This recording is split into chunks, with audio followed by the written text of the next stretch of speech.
اللہ کے نبی صلی اللہ علیہ وسلم کی ایک حدیث میں نے آپ کے سامنے بیان کی.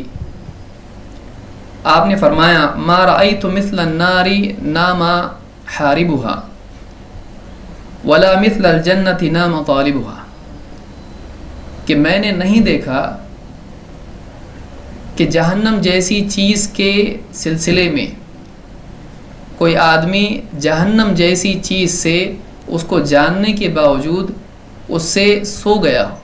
یعنی ایک آدمی جہنم سے بھاگ رہا ہے اور اس کے باوجود وہ جہنم سے ڈرنے کے باوجود ایسا آدمی سو جائے، ایسا میں نے آدمی نہیں دیکھا. کہ جہنم جیسی چیز سے بھاگنے والا سو جائے میں نے نہیں دیکھا. اور جہنم جیسی کوئی اور چیز ایسی نہیں ہے کہ جس سے کوئی آدمی ڈر رکھتا ہو، خوف رکھتا ہو، اس سے بچنا چاہتا ہو اور پھر وہ سو جائے. اور اسی طرح سے جنت کا معاملہ ہے کہ میں نے جنت جیسی کوئی اور چیز نہیں دیکھی جس کا طلب کرنے والا سو گیا ہو. اللہ تعالیٰ نے جنت بنائی، اللہ تعالیٰ نے جہنم بنائی، اور اللہ تعالیٰ نے انسانوں کو دنیا میں ڈال دیا. دنیا کی زندگی اسی جنت اور جہنم کے لیے انتخاب کی جگہ ہے. یہاں پر انسانوں کا سلیکشن ہو رہا ہے کون جنت میں بسائے جانے کے لائق ہے اور کون ہے جس کو جہنم میں ڈالا جائے گا، کون ہے جو جہنم کے لائق ہے. دنیا کی زندگی ہمارے لیے آزمائش اور فتنہ ہے. دنیا کی زندگی میں ہمارا امتحان ہو رہا ہے، اور یہاں ہم کو رسولوں کے ذریعے سے بتایا جا چکا ہے کہ دنیا میں تمہاری زندگی کا مقصد کیا ہے، دنیا کی زندگی میں تمہارا اصل یہاں پر لانے کا، یہاں پر بھیجنے کا، یہاں پر رکھنے کا اصل مقصد کیا ہے. اور اس کے بعد ایک دن موت ہونے والی ہے، ایک دن ہر ایک کو موت آنے والی ہے، اور اس موت کے بعد میں ایک دن قیامت آئے گی، اور جس دن قیامت آئے گی اس دن انسان کے ابدی مستقبل کا فیصلہ ہوگا، ہمیشہ ہمیشہ کے فیوچر کا اس کا فیصلہ ہو جائے گا. دنیا کی زندگی انسان کے لیے غفلت کی جگہ ہے. یہاں عام طور سے انسان غفلت میں پڑا رہتا ہے. کوئی بھی بچوں میں مشغول ہے، کوئی جاب میں، کوئی ایجوکیشن میں، کوئی فضول کاموں کے اندر، ایسے کاموں کے اندر جو نہ دنیاوی اعتبار سے اس کے لیے فائدے والے ہیں، نہ آخرت کے اعتبار سے فائدے والے ہیں، نہ اس کے اپنے لیے مفید ہیں، نہ سماج کے لیے کام کی چیزیں ہیں. کتنے ایسے لوگ ہیں جو واقعی اپنی زندگی کا مقصد جانتے ہیں، کتنے ایسے لوگ ہیں جو واقعی اس مقصد کے سلسلے میں اس کے مطابق جیتے ہیں. دیکھیے دو چیزیں ہیں، ایک زندگی کا مقصد جاننا، دوسرے اس مقصد کے مطابق جینا. ایک بہت بڑا طبقہ ہے زمین پر چل پھر رہا ہے، سانس لے رہا ہے، کھاتا ہے، پیتا ہے، اچھے جاب اس کے ہیں، بڑا پیکیج اس کا ہے، اور اس کے پاس گاڑی ہے، اس کے پاس گھر ہے، ہر چیز اس کے پاس ہے، لیکن اس کے پاس زندگی کا مقصد نہیں ہے. ایک طبقہ ہے جس کے پاس مقصد ہے، لیکن ایسا مقصد ہے جو اس کی موت تک ہی اس کے کام آ سکتا ہے، لیکن زندگی موت تک نہیں ہے. ایک بہت بڑی حقیقت ہے کہ زندگی موت تک نہیں ہے، کیونکہ انسان کی جو زندگی ہے اس کا ایک حصہ دنیا میں ہے موت سے پہلے، اور باقی بچا ہوا پورا کا پورا حصہ آخرت میں مرنے کے بعد ہے. کہ ایک انسان کو اللہ نے زندگی دی، اب ایک حصہ اس کا اللہ تعالیٰ نے دنیا میں رکھا مرنے سے پہلے، اور دوسرا جو بڑا حصہ ہے جو کبھی ختم نہیں ہونے والا ہے اس کو اللہ تعالیٰ نے آخرت میں ڈال دیا. اب آخرت کی جو زندگی ہے، مرنے کے بعد کی جو زندگی ہے، اس زندگی میں یا تو انسان کے لیے راحت ہے، آسانی ہے، یا اس کے لیے مصیبت ہے. دو میں سے ایک حالت ہے. دنیا میں بھی ایسے ہی ہے، لیکن دنیا میں مصیبت بھی چھوٹی ہے، اور یہاں پر جو راحت ہے، آسانی ہے، انجوائمنٹ ہے، یہ بھی چھوٹا ہے. اس کی مقدار بھی کم ہے، کوانٹٹی بھی کم ہے، اس کی کوالٹی بھی بہت لو ہے، چاہے وہ راحت ہو یا مصیبت ہو. لیکن آخرت کی جو زندگی ہے، اس زندگی میں، جنت میں انسان کی زندگی کا لیول بہت اونچا ہوگا. وہ بوڑھا نہیں ہوگا، وہ بیمار نہیں ہوگا، وہ جوان رہے گا، اس کو پیشاب پاخانے کی گندگی کی تکلیف نہیں ہوگی، اس کو پسینہ بھی اگر آئے گا تو وہ خوشبو ہوگی، ایک ایسی زندگی ہے جو صرف خیالی نہیں ہے، واقعی ایسی زندگی ہے۔ مرنے کے بعد ایک زندگی ایسی ہے جس میں راحت دنیا کی راحت سے زیادہ قوی ہے اور باقی رہنے والی ہے۔ اور ایک اور زندگی ہے جہاں دنیا کی تکلیف سے بڑھ کر وہ تکلیف ہے، دنیا کے مقابلے میں وہاں کی مصیبت ہمیشہ باقی رہنے والی ہے اور بہت سنگین اور بھیانک ہے۔ وہاں پر انسان کے لیے جہنم ہے، وہاں پر انسان کے لیے سانپ اور بچھو ہے اور کیا نہیں ہے، وہاں پر اللہ کی طرف سے آگ رکھی گئی ہے۔ یہ دو زندگیاں مرنے کے بعد ہیں، اس میں سے کس کو چننا ہے؟ یہ دنیا میں چننا ہے۔ ایسا نہیں کہ آدمی وہاں جا کر چنے گا کہ مجھ کو جنت میں جانا ہے جہنم میں، وہاں وہ نہیں چنے گا، وہاں اللہ کی طرف سے چناؤ ہوگا، یہاں اس کو چننا ہے۔ کیونکہ قرآن کریم میں سورہ یاسین میں اللہ تعالیٰ فرماتا ہے قیامت کے دن اللہ کی طرف سے کہا جائے گا وَامْتَازُوا الْيَوْمَ أَيُّهَا الْمُجْرِمُونَ، اے مجرموں آج تم الگ ہو جاؤ۔ دنیا میں آپ دیکھیں گے ایک ہی گھر میں اچھا انسان بھی ہے، برا بھی ہے، ایک پڑوسی اچھا ہے تو دوسرا بہت برا ہے، ایک ہی دکان میں، ایک ہی جاب پہ، ایک ہی کمپنی میں اچھے لوگ بھی ہیں، برے بھی ہیں، راستے پہ لوگ چل رہے ہیں، گاڑیوں میں سواری کر رہے ہیں، اچھے بھی لوگ ان میں ہیں اور برے بھی لوگ ان میں ہیں، سب مل جل کے رہ رہے ہیں۔ یہاں ایسی کوئی تفریق نہیں ہو پا رہی ہے کہ اچھے ایک طرف ہو جائیں برے ایک طرف ہو جائیں، سب مکس اپ ہیں۔ اس لیے سماج کے اندر بھی اچھے لوگ ہیں تو برائیاں بھی ہیں، مصیبتیں بھی لوگوں کے لیے ہیں۔ سماج کبھی بھی پرفیکٹ نہیں ہو پاتا ہے، کیوں؟ اس لیے کہ ایسے ایلیمنٹ سماج میں ہمیشہ ہوتے ہیں جو سماج کے لیے خطرہ اور اس کے لیے نقصان ہوتے ہیں۔ ایسی کوئی سوسائٹی ہے کیا جہاں پر صرف سکون ہو، امن ہو، چین ہو، اطمینان ہو، ہر انسان دوسرے کا بھلا چاہتا ہو، وہاں پر موت نہ ہو، وہاں پر غم نہ ہو، وہاں پر انسان کے لیے تکلیف نہ ہو، وہاں پر آدمی کو چوٹ نہ لگے، نہ اس کے پاؤں میں چوٹ آئے، نہ اس کے سر میں چوٹ آئے، نہ اس کے دل میں چوٹ آئے، اس کو ہر ایک سے امن ہو، کسی کے بارے میں دھوکہ، چوری اور سازش کا اس کو ڈر نہ ہو، کسی کانسپریسی کا اس کو ڈر نہ ہو۔ ایسی کوئی دنیا ہے کیا جہاں اس سے محبت کرنے والے سچی محبت کریں، جھوٹی نہیں، جہاں اس سے کچھ بولنے والے واقعی سچ بول رہے ہوں، اس کو دھوکہ نہ دے رہے ہوں، اپنا کام بنانے کے لیے اس کو بیوقوف نہ بنا رہے ہوں؟ ایسی کوئی دنیا ہے کیا؟ ایسی کوئی سوسائٹی ہے کیا؟ آپ دیکھیں گے دل میں ایک تمنا اس چیز کی ہے، لیکن جب آدمی اپنے دل سے زمین پر نظر پھیرتا ہے، دنیا میں نظر دوڑاتا ہے، اس کو دکھائی دیتا ہے کہ جو چیز میرے دل میں ہے وہ دنیا میں نہیں ہے، جس چیز کی پیاس مجھ کو ہے وہ زمین میں دکھائی نہیں دیتا ہے۔ ایسا کیوں ہے؟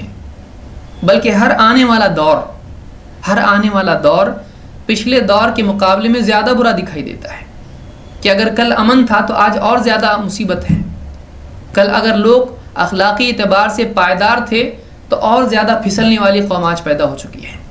آج ایک آدمی ایک دن میں صبح کچھ ہے تو شام میں کچھ ہے، اس کا دل بدلنے میں تھوڑی بھی دیر نہیں لگتی ہے، اصول دھیرے دھیرے دھندلے ہوتے چلے جا رہے ہیں، انسانیت کسی پر اعتبار نہیں کر پا رہی ہے، یہاں تک کہ ایسا سماج ہو رہا ہے کہ بیوی شوہر پر، شوہر بیوی پر، ماں باپ اولاد پر اور اولاد ماں باپ پر اعتبار نہیں کر سکتے۔ ایک بھائی بھائی کے لیے کوئی قابل اعتبار انسان نہیں ہے، بلکہ اس کو زیادہ ڈر اس سے ہے کہ اگر باپ مر جائے گا تو جائیداد کی تقسیم کے وقت میں یہ کچھ نہ کچھ گڑبڑ کرے گا۔ یہ جو دنیا جس میں ہم جی رہے ہیں، کیا یہ آئیڈیل زندگی ہے؟ کیا اس زندگی کے لیے ہم سب کچھ کر رہے ہیں؟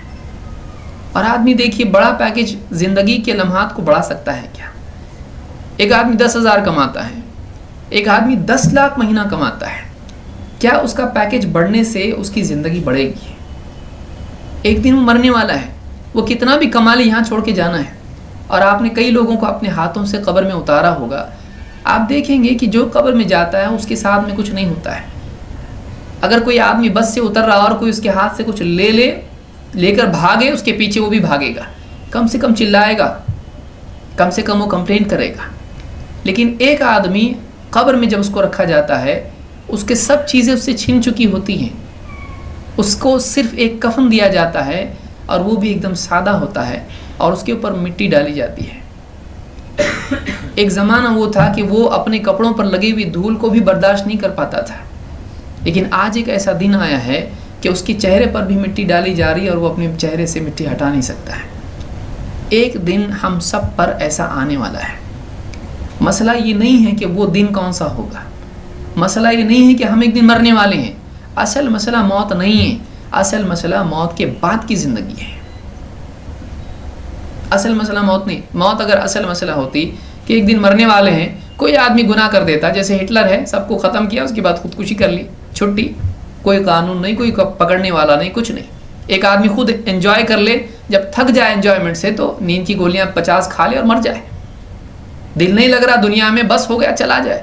تو ایک آدمی جتنا چاہے انجوائے کر سکتا تھا دنیا، اگر صرف موت خاتمہ ہوتی تو.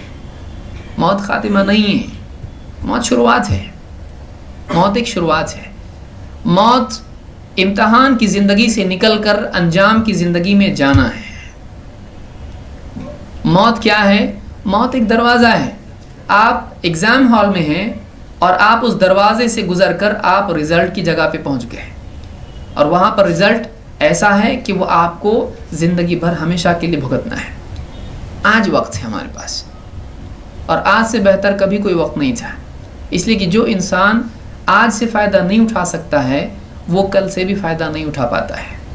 جو آدمی آگے کے لیے ٹالتا ہے اس کی زندگی موت پر ختم ہو جاتی ہے، اور اس کے کئی معاملے اسی طرح سے باقی رہتے ہیں.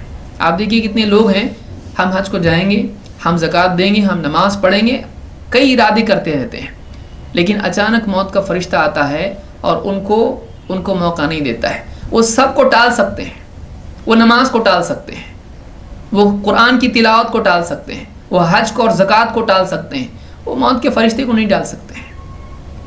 لیکن اصل موت بھی نہیں ہے. اصل موت کے بعد کی زندگی ہے جو ایک انجام کی صورت میں انسان کے سامنے آنے والی ہے. اللہ کے نبی صلی اللہ علیہ وسلم نے یہی بات کہی، ما رأیت مثل النار نامحاربها، میں نے نہیں دیکھا جہنم جیسی چیز، جہنم کی جیسی کوئی چیز میں نے اور چیز نہیں دیکھی جس سے بھاگنے والا سو گیا ہو. آپ تب تصور کریں، ایک آدمی ہے سو رہا ہے، بیوی اس کو اٹھائے کہ اٹھیے سبزی لانی ہے، مجھ کو نہیں اٹھنا ہے، مجھ کو سونا ہے، میری شفٹ چینج ہو چکی ہے. بیوی کے اٹھانے کے باوجود وہ آدمی نہیں اٹھ رہا ہے. لیکن وہی بیوی اگر اس سے کہے کہ دیکھو گھر میں آگ لگ رہی ہے، گھر میں آگ لگی ہوئی ہے، اٹھو، وہ آدمی ہڑبڑا کے اٹھے گا. کیوں؟ اس لیے کہ اس کو معلوم ہے آگ کس کو کہتے ہیں. اب وہ آدمی کہے آگ رہے تو رہے، میں سوتا ہوں. ایسا دنیا میں میرے علم میں کوئی آدمی نہیں ہے جو واقعی اس بات کو سمجھ رہا ہو کہ اس کو کیا میسج دیا گیا ہے، اور اس کے باوجود وہ سکون کی نیند سو سکے. یہی بات اللہ کے نبی صلی اللہ علیہ وسلم کہہ رہے ہیں کہ میں نے جہنم جیسی کوئی چیز اور چیز نہیں دیکھی جس سے بھاگنے والا سو گیا ہو، کہ جس سے ڈرنے والا بے فکر نیند سو جائے. ایسا نہیں ہوتا ہے کہ جس انسان کو واقعی احساس ہو جائے کہ جہنم کیا ہے، اس انسان کو نیند نہیں آئے گی. آپ بتائیے، کسی کو بتایا جائے کہ بھائی کل آپ کو پھانسی ہے، کل آپ کو فلاں آدمی قتل کرنے والا ہے، کل آپ کی فلاں مصیبت آنے والی ہے، چھوٹی چیز کل آپ کے گھر پہ جو آپ نے اتنا بڑا قرض لیا ہے، آپ کے گھر پہ آنے والا گھر کی نیلامی ہونے والی ہے. اگر یہی بات اگر کسی آدمی کو معلوم ہو جائے، آدمی کو نیند نہیں آتی رات میں. چھوٹی چھوٹی باتوں پہ آدمی سو نہیں پاتا ہے. پھر واقعی وہ آدمی جو اللہ کے رسول صلی اللہ علیہ وسلم کو اپنا رہنما مانتا ہے، اسلام کو حق مانتا ہے، اللہ اور اس کے رسول کی بات سے بڑھ کر کسی کی بات کو نہیں مانتا ہے، زبان سے عقیدہ بھی ہے، وہ آدمی جس کو رسول بتا دے، اللہ بتا دے کہ جو آدمی برائیاں کر کے مرے گا آخرت میں اس کے لیے جہنم ہے، وہ آدمی کیسا گناہ کر کے بے چین یعنی چین کی نیند سو سکتا ہے؟ وہ آدمی کیسے کچھ نہیں کر سکتا ہے؟ وہ آدمی کیسے بے فکری کے ساتھ میں بے عملی کے ساتھ جی سکتا ہے؟ اس کی زندگی میں بے عملی مستقل مزاجی ہو جائے، اس کی کانسٹنسی ان ایکٹیویٹی ہو جائے، وہ مستقلاً غیر دین پہ چلنے والا ہو جائے، وہ زندگی کے اصول دین سے باہر اپنانے والا بن جائے، منمانی کرنے والا. ایسا نہیں ہو سکتا ہے. مصیبت یہی ہے کہ آدمی کے اگر ایمان میں کمزوری ہے تو ظاہر بات ہے کہ اس کی زندگی میں بھی کمزوری آتی ہے. اگر کوئی پیڑ سوکھ رہا ہے تو اس کی مصیبت اس کی جڑ میں ہے، جڑ میں صحیح پانی نہیں پہنچ رہا ہے، یہی وجہ ہے کہ پیڑ سوکھ رہا ہے. تو یہی بات ہم کو یاد رکھنا ہے. یہ جو دینی مجالس ہماری ہوتی ہیں اس کا مقصد یہی ہے کہ ہم جو اپنی دنیوی کاموں میں کھوئے ہوئے ہیں، اور یہ ذمہ داری ہے، غلط بھی نہیں ہے، کوئی آدمی کام کاج کر رہا ہے، اچھا کما رہا ہے، بہت اچھی بات ہے، اسلام کی اس کے لیے کوئی رکاوٹ نہیں ہے. ایک آدمی چاہے جتنا کمائے، لیکن جس کمانے کے لیے اصل یہاں بھیجا ہے وہ نہ کمائیں اور دوسری چیزیں کمائیں، تو آپ بتائیے اس انسان کو کیا کہا جائے گا؟ جس انسان کو مالک نے کسی کام کے لیے بھیجا ہو اور وہ ریگستان میں یا سمندر کے کنارے جا کر سیپیاں جمع کرنا شروع کر دے، اور اس کو کسی اور کام کے لیے بھیجا گیا ہو اور شام کو تھیلی بھر کر لے آئے، تو مالک اس کے ساتھ کیا کرے گا؟ جس کام کے لیے بھیجا گیا تھا وہ کام نہیں کیا ہے، اور دوسری چیز گفٹ کے طور پر لایا ہے، ہم کو نہیں چاہیے۔ دنیا کی زندگی یہی ہمارا امتحان ہے۔ اللہ کے نبی صلی اللہ علیہ وسلم فرماتے ہیں ما رأیت مثل النار نام حاربها ولا مثل الجنت نام طالبها، میں نے نہیں دیکھا کہ جنت جیسی کوئی اور چیز بھی ہو جس کا طالب، اس کو چاہنے والا، اس کو حاصل کرنے کی نیت جس کی ہے وہ سو گیا ہو۔ یہ صرف جنت اور جہنم ہے جس کے چاہنے والے سوئے پڑے ہیں، وہ بھی اس پر ایمان رکھنے والے، اس پر یقین رکھنے والے، ان کی زندگیوں میں بے فکری دکھائی دیتی ہے۔ جنت جہنم کے علاوہ چھوٹی چھوٹی چیزیں ہوتی ہیں جو انسان کی نیند اڑانے کے لیے کافی ہو جاتی ہے۔ کسی کو معلوم ہو جائے کہ کل آپ کو 50 لاکھ روپے گفٹ میں ملنے والے ہیں، بغیر کسی کوشش کے، آنے کی بھی ضرورت نہیں، لا کے دیں گے، آپ بتائیے رات میں اس کو نیند آئے گی؟ رات ہی سے وہ شروع ہو جائے گا کہ 50 لاکھ آئیں گے تو 2 لاکھ کہاں جائیں گے، 4 لاکھ کہاں، 5 لاکھ کا بنگلہ، اتنا سب طے کرنا شروع کر دے گا۔ خوشی سے اس کو نیند نہیں آئے گی، بلکہ وہ کہے گا کہ آپ کیوں تکلیف کرتے ہو، میں آ جاتا ہوں، میں آ جاتا ہوں۔ کوئی کہے فون کر کے دیکھو ہم صبح نہیں آ پا رہے ہیں، تھوڑا سا ہم کو یہاں پہ بزی ہو گئے، شام کو آئے تو چلے گا، آپ کے 20 لاکھ 50 لاکھ، کہے گا اگر آپ کو ایسا کچھ مسئلہ ہے میں خود آ جاتا ہوں صبح صبح۔ کتنے بجے آؤں؟ فجر کے وقت میں آ جاؤں؟ کون سے وقت میں آؤں؟ جو آدمی فجر میں نہیں اٹھنے والا، اگر اس کو آپ یقین مانیے 10 لاکھ کا اگر وعدہ کر دیا جائے 5 بجے آپ کو 10 لاکھ ملیں گے، کیا وہ آدمی جائے گا کہ نہیں جائے گا؟ پھر وہ فجر کے لیے کیوں نہیں جاتا ہے؟ کیا فجر اتنی سستی ہے؟ یہ اس وقت معلوم ہو جائے گا کہ جب 10 لاکھ 50 لاکھ اور کروڑ سب تجوری میں رہیں گے اور قبر میں صرف نماز کام آئے گی، قبر میں صرف ایمان کام آئے گا، قبر میں اعمال آئیں گے۔ تو یہ جو ہمارا وقت ہے یہ غنیمت ہے، اور خاص طور سے اب جو رمضان کا مہینہ آ رہا ہے، بہت سارے لوگ اس میں بھی بے فکری کے ساتھ جیتے ہیں۔ رمضان کے مہینے میں ہم کو ایک امتحان ہمارا ہے، وہ 1 مہینے میں صحیح چلتا ہے، دیکھیے پروبیشن ہوتا ہے بہت سارے لوگوں کو، تھوڑے دنوں کے لیے ایک چھوٹے دن 1 مہینہ کام کرو، تمہارا کام دیکھیں گے، اس میں اگر صحیح ہے تو باقی سال بھر صحیح ہوگا۔ 1 مہینہ جو ہے، 1 مہینے کے اندر ایک آدمی، واقعی یہ سیزن ہے، جتنی نیکیاں چاہے آدمی کر سکتا ہے، لیکن 1 مہینہ جو آدمی ضائع کر رہا ہے، 11 مہینے کیا کرے گا؟ ظاہر بات ہے اس کا مزاج سیزن میں غلط ہے تو عام دنوں میں کتنا غلط ہوگا۔ لوٹنے کے وقت میں، کمانے کے وقت میں جب اصل مل رہا ہے تب وہ نہیں کر رہا ہے، تو بعد میں کیا اس کی گارنٹی دی جا سکتی ہے؟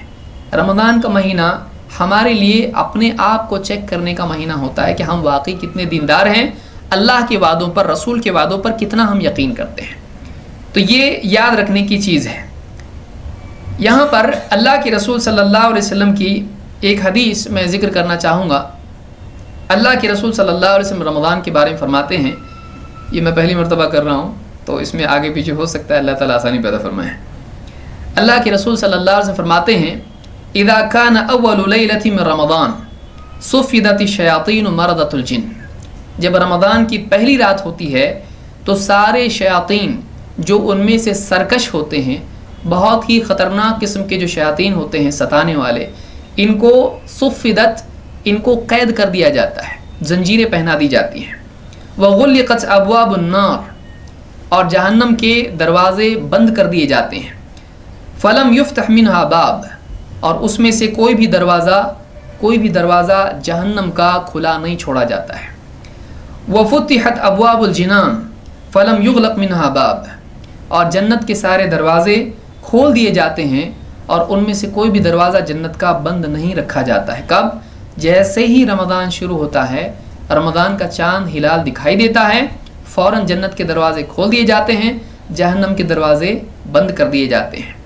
ونادى مناد، اور پکارنے والا پکارتا ہے، ندا لگاتا ہے، یا باغی الخیر اقبل ویا باغی الشر اقصر۔ ایک پکارنے والا اللہ کی طرف سے پکارتا ہے۔ دیکھیے رمضان کی پہلی رات میں ندا لگتی ہے، ایک میسج انٹرنیشنل لیول پہ دے دیا جاتا ہے، سارے انسانوں کو ایک میسج ملتا ہے، کیا؟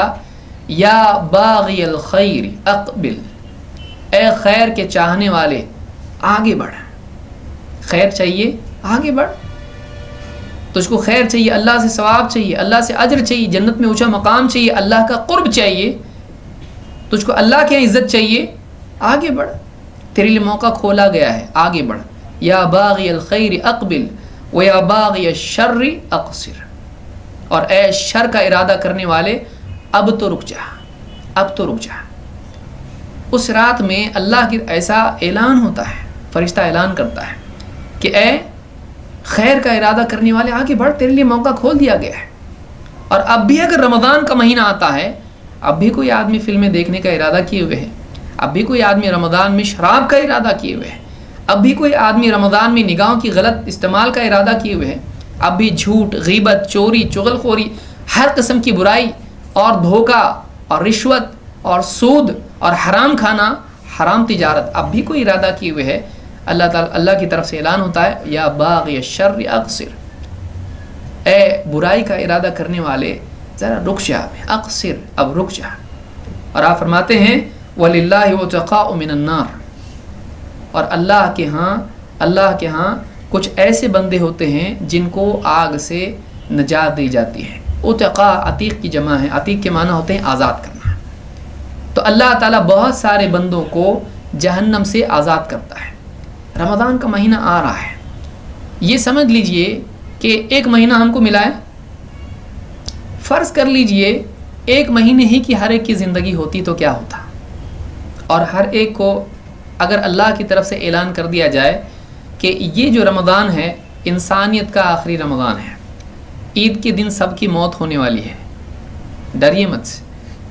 یہ فرضی طور پر میں کہہ رہا ہوں کہ اگر اللہ کی طرف سے اس طرح کا اعلان ہو جائے، اب بتائیے ہماری زندگی میں پھر ہم اپنی بلڈنگ کے بارے میں زیادہ سوچیں گے، اس کی پینٹنگ خراب ہو گئی ہے، اس کا یوں ایسا ہے، اس کا یہ خراب ہے، میرے جوتے پھٹے ہوئے ہیں. آدمی سوچے گا یہ سب چھوڑ دو، یہ کچھ نہیں ہے. اصل کیا ہے؟ اصل ایک مہینہ بچا ہے، اب یہاں سے کہاں جانا ہے، جنت میں یا جہنم میں. اب اس کی تیاری کا وقت ہے. آدمی کے لیے دنیا کے مسائل چھوٹے دکھائی دیں گے، دنیا کی راحتیں اس کو ہینچ دکھائی دیں گی. اب اس کی ساری نگاہ موت کے بعد پر ہوگی. تو کیا ہم کو یہ گارنٹی دی گئی ہے کہ آپ رمضان تک بھی زندہ رہو گے؟ ہم کو تو وہ بھی نہیں بتایا گیا ہے. آپ بتائیے، یہ بھی اگر کسی سے کہا جائے کہ رمضان کے آخری تاریخ تک تیرا وقت ہے، یہ بھی آدمی بہت خوش قسمت ہے. ہم کو تو اتنا بھی نہیں بتایا گیا، اس سے پہلے بھی مر سکتا ہے.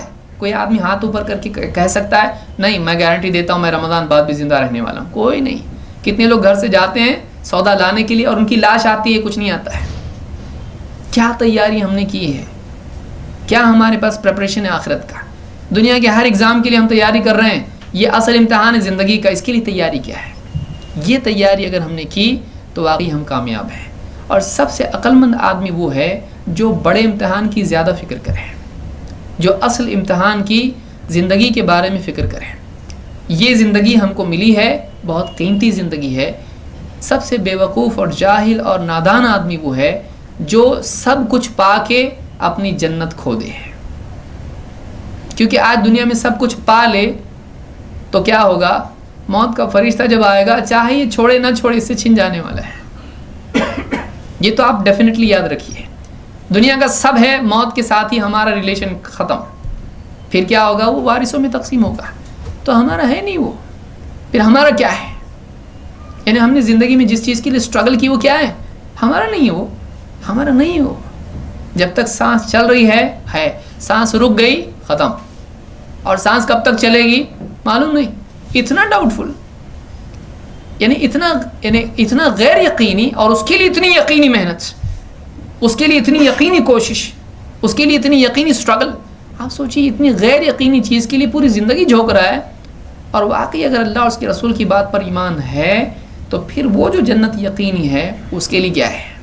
غیر یقینی کے لیے اتنی کوشش اور یقینی کے لیے کوشش نہیں کرنا کس طرف اشارہ کرتی ہے؟ یہ اس طرف اشارہ کرتی ہے کہ ہمارا ایمان کمزور ہے. سب کا خلاصہ یہی ہے کہ واقعی اگر ہماری زندگی میں باتیں ہیں لیکن واقعی عمل نہیں ہے تو اس بات کی علامت ہے کہ ہمارا ایمان ہماری زبان تک ہے، واقعی ابھی تک وہ دل میں ایسا نہیں گھلا ہے جیسا پانی میں رنگ گھل جاتا ہے، ابھی تک کی شکر گھل جاتی ہے، ویسا ابھی تک کہ گھلا نہیں ہے. تو اللہ تعالیٰ اس بات کی ہم کو توفیق عطا فرمائے یہ ایک چھوٹی کوشش ہے اسی سلسلے میں کہ ہم آخرت کی فکر کرنے والے بنیں، اپنی زندگی کا صحیح استعمال کریں. دیکھیے پیسہ ویسا کچھ بھی نہیں، ہمارا کیا ہے؟ ہمارا اصل پیسہ ٹائم ہے. ہمارا اصل کرنسی جو ہے ہمارا ہر منٹ ہے، اس کو ہم کیسا انویسٹ کرتے ہیں اس پہ. آدمی 50 گھنٹے تحقیق کرتا ہے پیسہ کہاں انویسٹ کرنا ہے. ٹائم، آپ ٹائم کہاں سے لائیں گے؟ آپ کا ٹائم جا رہا ہے، ایک ایک منٹ آج کا دن چلا گیا ہمارا، صبح سے لے کے شام تک گیا، وہ کبھی نہیں آئے گا. اس کو کہاں انویسٹ کیا ہم نے؟ دنیا کے لیے کیا، دنیا تو چھوٹنے والی ہے. آخرت کے لیے کس نے کتنا انویسٹ کیا، وہ ہر آدمی اپنا محاسب خود ہے.